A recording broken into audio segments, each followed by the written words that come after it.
नमस्कार मित्रों। भाद्रपद शुक्ला त्रयोदशी 2080 आज 28 सितंबर 2023 बुधवार प्रातः के 8:30 बजे हैं। मित्रों, सुबह सुबह टीवी पर समाचार देखा कि अयोध्या में श्री रामलला का मंदिर उसका 5 जनवरी को और उद्घाटन है। और वो सुनते ही मन एकदम हर्ष रोमांचित हुआ। 2 बार कार सेवा में गया था राम मंदिर आंदोलन के दौरान। दोनों बार जेल हुई थी और जेल में मार खाई हुई, अपने साथियों का पिटना, और उसके बावजूद भी खूब नाचना। जब ये खबर मिली कि कार सेवा संपन्न हो गई, किसी ने भागते भागते बीबीसी की खबर सुनाई कि कार सेवा हो गई। तो कार सेवा हो गई ये सुनते ही ओहो, ये साधक क्या नाचा है। और साथ में उसके 33 जो साथी बंधु थे जेल में, वो भी। और उस समय जो मुझे अपने उस नाच के आवेश को शांत करने के लिए मेरे सर पर लगभग पूरा जग भर के पानी उड़ेला गया और मेरी आंखें और हर्ष के आंसुओं से एकदम भरी हुई, और पानी गिराया और मुझसे कहा गया कि मैं कुछ इस अवसर पर बोलूं। पेड़ था, माइक ला करके पुलिस वालों ने दे दिया। पुलिस वाले भी मेरे उस नाच के साथ शामिल थे, जो हमको कैद करने के लिए सिद्ध किए गए थे, नियुक्त किए गए थे। वो हमारी उस नाच की मस्ती में शामिल थे। उसमें से किसी ने मेरे हाथ में माइक पकड़ाया, और जेल के बाहर भी हमारे कई सारे मित्र बंधु हो गए थे। मुझे बहुत एक याद, कुछ मित्र आए जिनसे मैंने डायरी मांगी। वो डायरी मुझे बहुत अच्छी डायरी ला कर दी। अब तो वो डायरी कहाँ खो गई है, जेल के अनुभवों की। जेल में एक एक दिन जो बीतता था मैं लिखता रहता था। अब तो डायरी कहाँ खो गई है यही पता नहीं है। और जो एक मिनट। हाँ, तो मित्रों, मैं अधूरा छोड़ दिया था। 5 जनवरी को पुनः अयोध्या जाने का बहुत मन करता है, और श्रीमती जी ने कहा भी कि चलेंगे दोनों। तो पहले 2 यात्राओं में श्रीमती जी को अलाउड भी नहीं था। श्रीमती जी की इतनी कृपा थी कि उन्होंने मुझे अनुमति दिलवा दी पिताश्री से। बहुत मेरा ज़बरदस्त, वो मैं भूल ही नहीं सकता। श्रीमती जी से अनुमति लेकर के फिर पिताजी ने मुझे कार सेवा में जाने के लिए और अनुमति दी थी। और मैं वहीं से अपनी गद्दी में बैठा हुआ और दौड़कर पहुंच गया था, और मेरा सामान पीछे से कोई लेकर आया था। मेरा सामान मेरे पीछे से कोई लेकर आया और मैं उस दल में शामिल हो गया, कार सेवकों के दल में। सब ने स्टेशन पर ही बहुत हर्ष मनाया कि मैं भी आ सका। मेरी उम्मीद, मेरे से आशाएं तो बहुत थी। मेरे ग्रुप को मुझसे बहुत आशाएं थी कि मैं तो ज़रूर जाऊंगा, क्योंकि मैं तो अपने शाखा में और अपने मित्रों के बीच इस अवसर पर जाने के लिए प्रेरित करता था, और मैं स्वयं नहीं जा पा रहा था।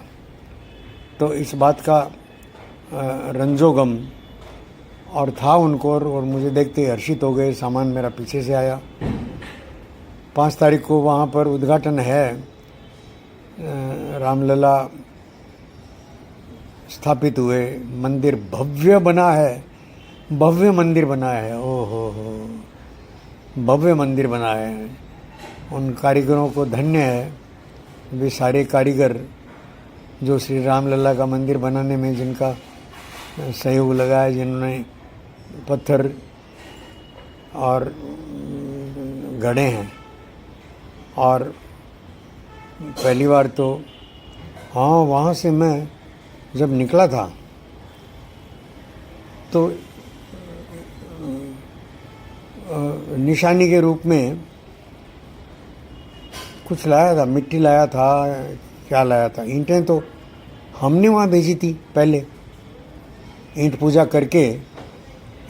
करके उसमें भी मैं और मेरी पत्नी यज्ञ में बैठे थे और यज्ञ पवित्र ईंटें जो है वो भिजवाई गई थी अयोध्या रामलला मंदिर बनाने के लिए।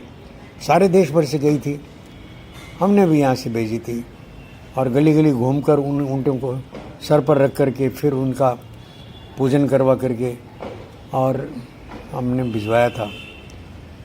तो वो सारा अयोध्या के साथ जो स्मृतियाँ हैं वो, और ये तो केवल झांकी है, अब मथुरा काशी बाकी है, ये नारे हम अयोध्या की गली गली में गुंजाते थे। ये तो केवल झांकी है, मथुरा काशी बाकी है। अब मथुरा काशी के अलावा भी कई सारे हमारे पवित्र मंदिर जिनको मस्जिदें बनवा दिया गया, उन सब का उद्धार हो रहा है एक एक करके। और बहुत वो जैन बंधु लगे हैं, पिता पुत्र दोनों, मैं नाम भूल जाता हूँ मित्रों, मैं प्रणाम करता हूँ उन दोनों को जो कानूनी रूप से। और उस समय हम भी प्रश्न पूछा करते थे अपने संघ अधिकारियों से कि मथुरा काशी क्यों नहीं, तो वो हमको बहुत, वर्तमान सरसंघ चालक उस समय सरकारीवा थे, सह सरकारीवा थे, तो नहीं सह सरकारीवा ये नहीं थे, दूसरे थे, लेकिन ये उबार पर थे। बैठकों में पूछा करता था मैं कि मथुरा काशी क्यों नहीं, तो उत्तर आता था कि सबसे कठिन जो है वो राम मंदिर बनना ही है।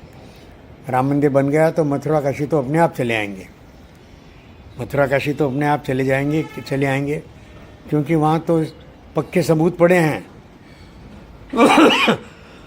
वो बाबरी मस्जिद में ही रामलला होने के सबूत जो है वो मिटा दिए गए थे, ख़त्म कर दिए गए थे। ये चुनौती थी कि यहाँ मंदिर बना के दिखाओ, इतनी चुनौतियाँ मिलती थी हमको।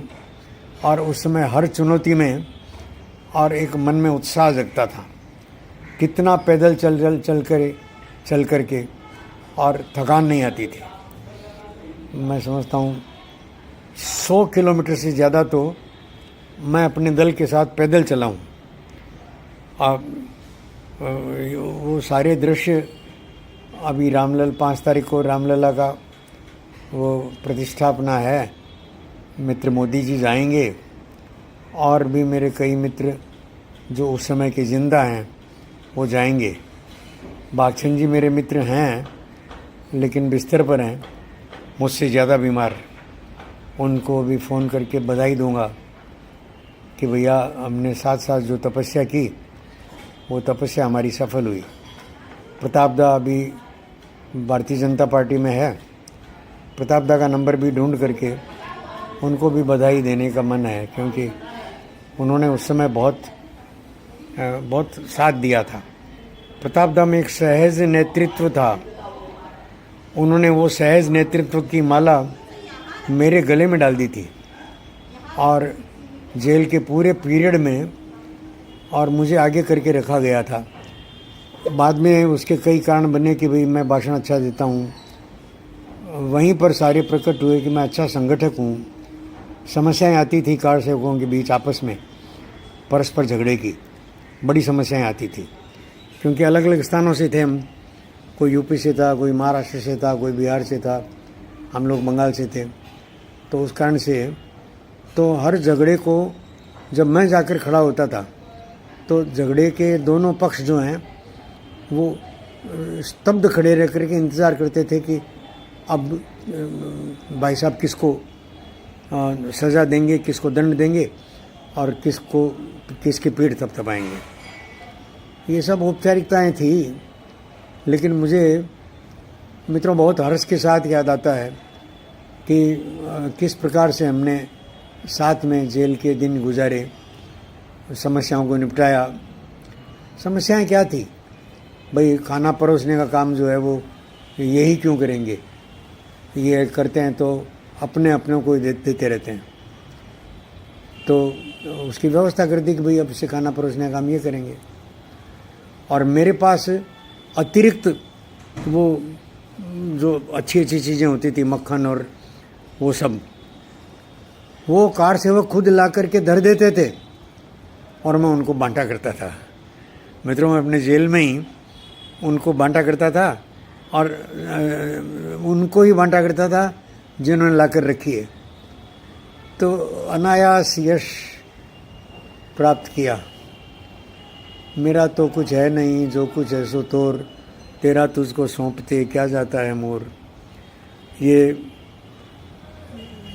तो मुझे अब याद आता है इसके संदर्भ में। लेकिन उस समय जेल में मैं जैसा जिया और फिर वापस जेल से छूटने के बाद यहाँ आकर के जैसा सम्मान हुआ, वो तमगा शायद जुगलदा का दिया हुआ अभी भी पड़ा है मेरे पास, अयोध्या। या वो भी मैंने एक बार, मेरे कई सारे तमगे थे, उनके साथ बिक्री भी कर दिया हो तो मुझे आश्चर्य नहीं है। मैंने अपने 20 तमगे की बोझ बढ़ रहा है और संभाल नहीं पा रहा हूँ, मैंने वज़न करके बिक्री कर दिए। ओह, जिनको देखकर मेरे बच्चों का मान बढ़ता। आज जैसे मेरी श्रीमती जी जहाँ उनका कार्यक्रम होता है वहाँ से पुरस्कार स्वरूप शील्ड लेकर आती हैं। कुछ शील्ड मेरे इस कमरे में भी पड़ी है, मंदिर में भी। मैंने तो अपनी सारी की सारी निपटा दी, बेच दी। वो रहती तो मेरे बच्चों को गर्व होता, अवश्य गर्व होता, इसमें मुझे कोई शक नहीं है। मेरे बच्चे वैसे ही मुझ पर गर्व करते हैं। मेरा बेटा श्रेयांश और शिल्पा, लेकिन वो अगर सामने होते तो वो प्रत्यक्ष सम्मान की निशानियाँ, तमगे ऐसे ही नहीं मिलते मित्रों। और मैंने कई तमगे अपने जो जगह जगह मुझे मिले, अलग अलग कार्यक्रमों में, अलग अलग स्थानों पर, और गले में पहनने वाले और यहाँ लगाने वाले और हाथ में रखने वाले। मैं एक एक घटना को, एक एक बात को याद करके, राम शरद की शहादत के समाचार मिले हमको जेल में, तो फूट फूट कर रोया था मैं। और मेरे मुंह से यही निकल रहा था कि मैं क्यों नहीं हुआ। राम शरद दोनों भाई दोनों गए, मैं क्यों नहीं हुआ उनकी जगह। ऐसा करके खूब बुक्के फाड़ कर रोया था मैं वो मेरे लंबे लंबे आंसू। और मित्रों, उस समय अभिनय करना नहीं आता था, अभिनय करने की आवश्यकता नहीं थी। मैं राम शरद की बहन पूर्णिमा, उनको प्रणाम करता हूँ। वो तो शायद ज़रूर अयोध्या निमंत्रित हैं, वो तो जाएंगी ही जाएंगी, लेकिन मुझे नहीं लगता है मित्रों कि मेरा ये सौभाग्य होगा। भले ही मेरी श्रीमती जी कितना भी कहें कि हम दोनों चलेंगे, और कोई दूसरी प्रकार की बाधा है ही नहीं। लेकिन दूसरी प्रकार की मतलब आर्थिक या व्यवस्थागत कोई बाधा नहीं है। अब तो अयोध्या में, और वो हावड़ा टू अयोध्या बन गए हैं, एयरपोर्ट भी बन गए हैं, तो अयोध्या सीधा पहुंचाती है। अब न बसों की कठिन यात्रा करनी है, न ट्रेन में जाना है। और बेटे को पता चलते ही बेटा स्वयं व्यवस्था कर देगा। ये बहुत साफ साफ सारा है, लेकिन मन मानता नहीं है मित्रों, मन मानता नहीं है कि अब मैं मेरे राम जी को जाकर मुंह दिखाऊं अपना। मैं अपने होने पर बहुत शर्मिंदगी सी महसूस करता हूँ। मुझे बार बार लगता है कि काश 92 में ही, 6 दिसंबर 92 में ही इस शरीर को पूरा जी लिया था और ये शरीर वहाँ भेंट चढ़ जाता, तो मुझे आज वर्तमान के जो शर्म बोध कराने वाले अवसर हैं वो आते ही नहीं। लेकिन शायद मेरे कर्म बंधन अभी छूटने बाकी हैं। तो कहाँ 6 दिसंबर 92 और कहाँ 22-23 हो गया, 30 साल हो गए। 30 साल और खींच गया जीवन को। तब मैं पूरा युवा था और मेरा यौवन भरपूर बोलता था। मैं लड़ाई झगड़े में या किसी बात में मेरे सामने आने से डरते थे, किसी भी पक्ष वाला व्यक्ति क्यों ना हो, यहाँ कलकत्ते में हो या जालोर में हो। उस काल में लाठी से, हॉकी से और परस्पर मारामारी, वो अलग मारामारी है जो हमने जेल में पुलिस के हाथ से खाई। पुलिस के हाथ से भी एक डंडा तो मुझे पड़ा, लेकिन उसके बाद वो अनुज, शंकर जी का भाई अनुज, शंकर जी का छोटा भाई अनुज, उसने मुझे खींच करके अंदर कर लिया, भागचंद जी वगैरह सब। और उसके बाद पुलिस वाले मेरा महत्व सम दिखा करके, ऐसा जता करके कि आप महत्वपूर्ण है, मुझे अलग जीप में सेंट्रल जेल में ट्रांसफ़र कर रहे थे और बाकी सबको बस में। तो सब ने वहाँ पर मुझे एकदम ज़बरदस्ती रोक लिया, नहीं हम इनको अकेले नहीं भेजेंगे। अब समझ में आता है कि मेरा इनकाउंटर करने के लिए ले जा रहे थे अलग से। अब समझ में आता है मुलायम सिंह की सरकार थी और मैं चिन्हित था, मैं सिलेक्टेड था। तो मुझे अलग बस में, अलग जीप में बिठाकर कहा तो ये गया कि नहीं आप सम्मानित हैं, हम आपको अलग से ले चलते हैं जीप में बिठाकर।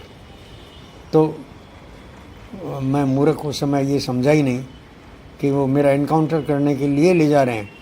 लेकिन वहाँ मेरे साथ वकील थे, जज भी थे, वो समझ गए इस दुरभिसंधि को और उन्होंने मुझे बलात् खींच करके रोक लिया, अपने साथ बिठाया, अपने साथ ही मुझे सेंट्रल जेल तक यात्रा कराई। तो उनके साथ खूब गीत गाए, खूब मस्ती कराई उनको। अब और उसके बाद आने के बाद, मैंने जेल से छूट कर आने के बाद 2-3 मित्र वापस मुझसे मिलने आए। कॉमेट गारमेंट्स में बैठता था मैं उस समय, वहाँ मुझसे मिलने आए, फिर मेरा गौरव बढ़ाया।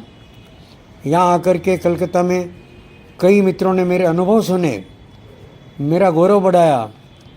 और वो गौरवशाली क्षण, वो मेरा बोलना, वो मेरा ओहो संस्मरण सुनाना, आज तो मैं एक रोबोट की तरह बोल रहा हूँ मित्रों। स्वभाव पड़ा हुआ है, वीडियो बनाने का आदत पड़ी हुई है, उस आदत का निर्वाह कर रहा हूँ। लेकिन उस समय जो है वो कृत्रिम कुछ नहीं था, सब कुछ स्वाभाविक था। मेरी चाल में, मेरे ढंग में, मेरे पूरे व्यक्तित्व में राम भक्ति और तेजस्विता वो प्रकट होती थी। मुझे अपनी उस तेजस्विता के कारण कई जगह अनायास मंच मिला, बिना प्रयत्न के और बिना पूर्व सूचना के मुझसे आग्रह किया गया कि मैं कुछ बोलूं। अब जो सम्मान मेरी श्रीमती जी का हो रहा है, मैं सौभाग्यशाली हूँ, लेकिन वो सम्मान कुछ नहीं है। वो सम्मान जो मैंने पाया उसके सामने सचमुच कुछ नहीं है। सचमुच वो और मैं अपने आप को कोस रहा हूँ कि काश 92 में ही मेरा शरीर शांत हो गया होता तो एक यशस्विनी विधवा की तरह वो मेरी श्रीमती जी एक अच्छा जीवन जी लेती। बहुत यश प्राप्त करती हूँ वो मेरे नाम से। अब तो मेरे नाम से वो भी, जैसे मैं शर्मिंदा हूँ वैसे वो भी शर्मिंदा ही हैं। वो मुझसे ज़्यादा शर्मिंदा हैं और मैं इस बारे में कुछ कहने और अपना दोष प्रकट करने में भी संकोच करता हूँ मित्रों। मैं वीडियो बनाता हूँ इतने और मैं अच्छा जीने का और भरपूर प्रयत्न करता हूँ। ऑफिस जाता हूँ तो अपना एक एक पल बहुत सार्थक कामों में, और ये जो नवीनतम उपकरण मुझे मिले हैं, चाहे मोबाइल फ़ोन हो या लैपटॉप हो, उनका सार्थक उपयोग करता हूँ, देर तक करता हूँ और अपने आसपास की घटनाओं को उसी प्रकार व्याख्यायित करता हूँ जिस प्रकार अभी मैं इस वीडियो में कर रहा हूँ। मित्रों, राम मंदिर का इतिहास जो है वो आप सबको पता है। अभी इन 5 दिनों में टीवी पर खूब आएगा कि राम मंदिर के लिए जो संघर्ष हुए मंदिर निर्माण के लिए, और किस प्रकार से बाबर ने उसको ढांचा, राम मंदिर को ढहा करके और बाबरी ढांचा बनाया, और बाबरी ढांचे को हमने कैसे हाथों से, अपने हाथों से और पत्थर लेकर, हथौड़ी लेकर के उसको तोड़ा है मित्रों। ओह, क्या समय था जब मैं 30-35 फुट ऊपर रस्सी पकड़कर बंदर की तरह लपक करके और चढ़ गया था, और वहीं से उसी रस्से को पकड़ करके वापस भी उतर आया था। मैं हैरान हूँ कि ये सब मैं कैसे कर पाया। आज मैं खुद चकित हो रहा हूँ कि अरे मैंने ये भी किया था, ये भी किया था, ये भी किया था, ये भी किया था। कितना यशस्वी। और मुझे हज़ारों आँखों ने वो रस्सी पकड़ करके और लपक कर ऊपर जाते देखा था ढांचा तोड़ने के लिए। ढांचा तोड़ने की टीम में दक्षिण भारत के लोगों का और विशेष बल और संगठन लगा था। उत्तर भारत, दक्षिण भारत सारा मिलकर के उस समय राममय था जी, पूरा माहौल राममय था। जय श्री राम, जय श्री राम, एक ही नारा, एक ही काम, जय श्री राम, जय श्री राम। और अद्भुत अद्भुत अद्भुत, मैंने अद्भुत जिया है मित्रों, अद्भुत जिया है। मैं गर्व बोध कर रहा हूँ कि वो पल मैंने जिए हैं। आज 30 साल हो गए।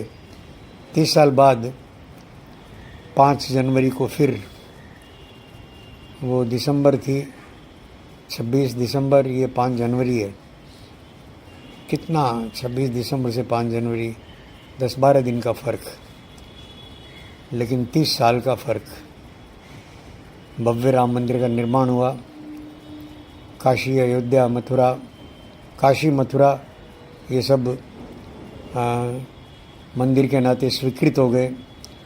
मुकदमे चल रहे होंगे, मुकदमे कोई मायने नहीं रखते। अभी जो धारा चल रही है हिंदुत्व की, जिस धारा के लिए हम लाखों स्वयंसेवकों ने, लाखों करोड़ों स्वयंसेवकों ने प्राण प्रण से काम किया, प्राण जी जान लगाकर काम किया।